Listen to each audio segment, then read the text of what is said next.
Memories feel like weapons. Posted originally on the Archive of Our Own at https://archiveofourown.org/works/453208000. Rating mature. Archive warning. Creator chose not to use archive warnings. Category M/M. Fandom Bungo Stray Dogs. Relationship Dazai Osamu / Nakahara Chuya. Dazai Osamu, Nakahara Chuya, Yosono Akiko characters. Additional tags: trans Dazai Osamu, pregnancy, emotional hurt / comfort, psychological trauma, implied reference to rape non-con, Mori Ogai being an asshole, non-consensual drug use, panic attacks, underage rape non-con. All the gross stuff listed here is referenced in just one paragraph, and it happened in the past, but basically, fuck Mori 2023 Club. Dazai Osamu needs a hug, suffering Dazai Osamu, disassociation, pregnant Dazai Osamu, translation in Russian. Language English, series part 3 of Our Cinderella, collections, good stuff. Stats, published 2023, February 25th, words 2,281, chapters 1 of 1. Memories Feel Like Weapons by Yellow_Symphony. Summary. Not a fucking chance, he hisses out, and before Dazai can protest further or somehow try to wiggle out of his grasp, Chuya knocks on Yosono's door, essentially sealing Dazai's fate. Maybe Yosono is busy, or maybe she'll see Chuya and decide she won't work with anyone from the Port Mafia, the truth be damned. Maybe she's out on a job and she's not here, and they can go home and he can reason with Chuya about why doctors are kind of pointless, really, when you stop and think about it. And Yosono opens the door, so there is no getting out of this. Notes. If you want to avoid the heavy stuff, skip the paragraph that's wholly in italics, please. Thank you, Klonsmere, once again. See the end of the work for more notes. You know what, Dazai says, definitely not maniacally, as he and Chuya are about 3 steps away from the agency's infirmary, it being the source of his ever-growing sense of dread the entire day. I don't need to see a doctor, we can just go home, is what he wants to say, but Chuya doesn't even let him finish, instead tugging at his hand that he's holding, thus thwarting any and all escape plans Dazai had on the way. So Dazai stumbles and crashes into his back. He whines in reply, trying to tug his hand out, but Chuya is annoyingly strong. Not a fucking chance, he hisses out, and before Dazai can protest further or somehow try to wiggle out of his grasp, Chuya knocks on Yosono's door, essentially sealing Dazai's fate.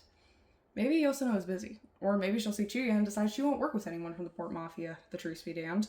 Maybe she's out on a job and she's not here, and they can go home and he can reason with Chuya about why doctors are kind of pointless, really, when you stop and think about it, and Yosono opens the door. So there is no getting out of this. What can I do for you? She asks hesitantly, her eyes traveling from Chuya to him, narrowing when he smiles at her, so she can likely tell he's a bit uneasy. Not nervous, no. Dazai doesn't get nervous, thanks. He won't be able to bullshit her into letting him go, he knows. Especially not with Chuya around. They're both too familiar with him for it to work. Sometimes he really hates the whole having friends thing. Damn Chuya for making him fall in love with him, and damn Otasaku for forcing Dazai to care about people who aren't Chuya. Sorry to bother you, Sensei, Chuya says as he bows. There's something personal we'd like to discuss with you if you have the time. So prim and proper. Dazai would tease him about it if he weren't trying to mentally calculate if he's thin enough to fit into the vents and hide there for the foreseeable future. He isn't. Even Kyoko wouldn't fit, so he's not sure what's the point of having any vents in the building if they can't even be used properly. Yosono invites them inside, and damn Chuya for knowing him so well because he shoves Dazai inside first, follows, and then closes the door, crowding the exit so Dazai won't bolt out. God fucking damn it. What's wrong? She immediately asks, her eyes scanning him from head to toe. It's unnerving. It's not the first time he's been brought to her when he'd rather not. She knows far too much about his fragile mental state by now. Oh. But now feels worse, because Dazai knows inevitably she'll have to examine him, and the thought alone makes his skin crawl. I'm assuming it's related to why you've been away from work. Boss said you were sick. Dazai laughs, hoping desperately it doesn't sound like he's about to have a nervous breakdown. Kinda, yeah, he replies, taking a small step back. There's a hand ghosting along his spine, pushing him away from the door. It's nothing worrisome, though. We don't have to bother you. You're surely busy. In fact, we should just leave... Dazai. Yosono cuts him off, her tone not unkind, but leaving nothing to discuss. She turns to Chuya instead. What's wrong with him? They've now skipped to the part where they're just going to talk about Dazai as if he's not right there, perfectly capable of talking himself. You'd find it offensive if he weren't trying to control that weird, painful feeling in his chest. It's akin to suffocation, and he doesn't like it one bit. Well, nothing's wrong, but he's pregnant. He vaguely registers Yosono cocking her head to the side, but if she's shocked, or anything of the like, she hides it well, instead of just nodding after one moment. She steps to the side and gestures at the cot. Sit him down. Dazai doesn't do it himself. Chuya maneuvers him there, then pushing him until he clumsily sits himself on the medical cot. He hears Yosono's shoes clacking on the tiles and drawers opening and paper shuffling, and the light turns brighter and there's a metal clicking and something grabs his wrist. Looking down, he sees Chuya's hand there, pulling his left hand away from his right. Oh, he doesn't know when he started scratching his skin. Chuya grabs his other hand, holding his palms gently, rubbing his thumbs on the lines there. It's nice, even if Dazai can barely feel it with how loud the blood flowing in his body seems to be. I have to do some tests. Yosono is suddenly there, crouched to be below his eye level, her doctor's coat nowhere to be seen. There's nothing that will hurt you, and I'll tell you about everything I'm doing as it happens. If you need me to stop, you can say so, or you can tell Nakahara, okay? It takes him a bit to process that she's actually talking to him, expecting an answer, but he manages a nod. He feels like he's seeing everything through a weird sort of fog. He can't feel most of his body, and things that are happening around him seem slowed down. Things are happening to him, and yet he forgets them as they're happening. If Yosono talks, he can barely hear her. He clings to the faint sensation of Chuya's hands in his, how warm he is, how he's there here. Nothing bad will happen to him if Chuya is here.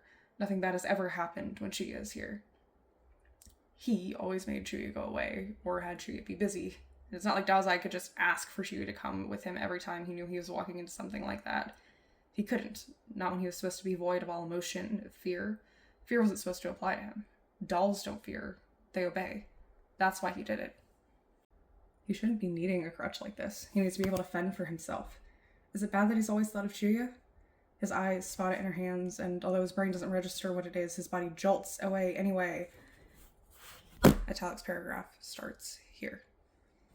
He injected him with things. Things so he couldn't move. Things that made him hurt. Things that made him woozy. Things that made him feel uncomfortably hot and sensitive and aching unpleasantly. After that, the doctor's coat had always been stained red. So were the sheets on the cot. Not his clothes. He made Dazai take all of them off. Bandages too. Underwear too. Dazai had very nice skin, he'd always say. Smooth and pale where it wasn't littered with scars and cuts. He'd be a pretty doll, he'd say. A nice playmate for Elise. If only he were a little bit younger, a little bit curvier, stop pretending to be something he isn't. The hands had still been there, though. One holding a scalpel, while the other was down there, touching him. Not always. Hardly ever, even. But it happened. A few times, he thinks. The gloves hadn't felt very nice, but they were nicer than the slices through his skin. Nicer than the belt tightening around his throat. Nicer than all the words in the pools and rivers and streams of his own blood dripping down, splashing on the floor, on the walls, on the ceiling. And was it his throat that was slit, or was that someone else? Italics paragraph answer. There's something squeezing him. Someone squeezing his hands as he tries to jerk them away. He doesn't want to jerk away. Why is he doing that? A voice too, unintelligible but steady and persistent, drowning out the high-pitched ringing in his ears. He's sitting on something cold and his back is pressed against something cold too. Where is he? Why can't his eyes focus properly? Dazai can't tell how long it takes for the thrill inside his head to cease, and for the words flowing through there to finally start sounding like words he can coherently understand. If nothing that makes sense. It's some story said in a hushed, calm voice, as if that voice somehow knows that that's exactly what Dazai wants now.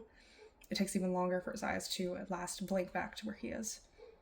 He sat on the floor, backed into a corner, curled in on himself. His neck and spine really hurt. His hands are shaking inside the ones holding them. Oh, he's in Yosono's office. Chuya's the one talking to him. Chuya's the one always talking to him when he's like this. If anyone is there to pick him up, it's Chuya. He risks a look, expecting what exactly, he's not sure. The panic and memory still lingering in his mind say anger, punishment, heart-set eyes, the white coat, disappointment. It's Chuya who looks at him, though. Chuya and his soft, baby blue eyes, no sort of anger or resentment there. Just a soft smile to his mouth when he sees Dazai looking at him. Are you back with me? Chuya asks, and Dazai finds himself shaking harder at the sheer relief. He can only nod, worried that whatever will come out of his throat won't be words. She runs a hand through Dazai's hair. It stuck to his forehead, and Dazai has no idea when he sweated so much. Can you get up? He nods again, and lets Chuya help him up to his feet, pointedly looking only at the ground, now painfully aware that Yosono is still there. She'd seen him in a bad state before, the whatever they call it when he feels he's not exactly in his body. That happens every time she has to dress his wounds. But he's never outright freaked out like this in front of anyone but Chuya before.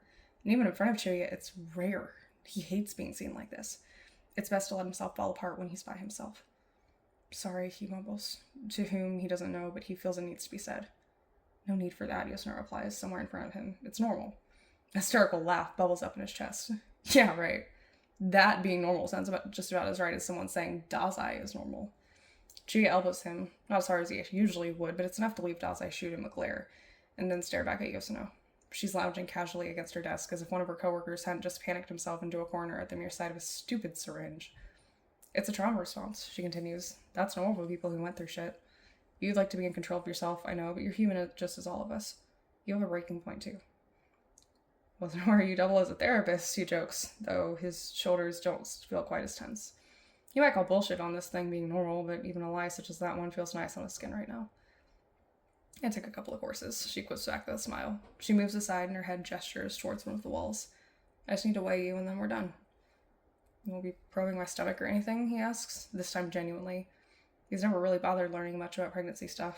It's probably time he picked up a book or something. Do you think I just keep an ultrasound machine in here? She says. Nah, we'll have to get you an obstetrician for that. Oh, a doctor that isn't Yosuno. Someone he doesn't know. Hey, Chiyu calls out from next to him, suddenly squeezing his hand. As I wasn't even aware he was still holding one of his hands. Yosuno-sensei and I will handle it. Edogawa will give us a hand too, I bet. And the tests aren't intrusive, Yosuno adds. Not the basic ones, anyway.